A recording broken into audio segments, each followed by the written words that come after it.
राष्ट्रीय पोषण उपक्रम राबवण्यात देशात महाराष्ट्र अव्वल क्रमांकावर आलाय।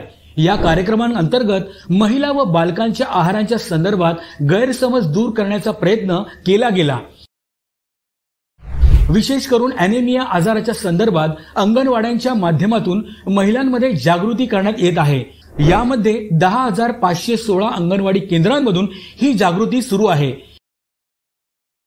यामध्ये 6 महिने ते 6 वर्ष वयोगटातील बालके तसेच स्तनदा माता तसेच किशोरवयीन मुली यांना देखील लाभ देण्यात येत आहे। या उपक्रमामध्ये एक पेड मां के नाम व चिमुकल्यांची वसुंधरा या अभियानांमार्फत माता आणि बाल आरोग्य संदर्भात तसेच अनौपचारिक शिक्षण याबाबत देखील जागृती करण्यात येत आहे।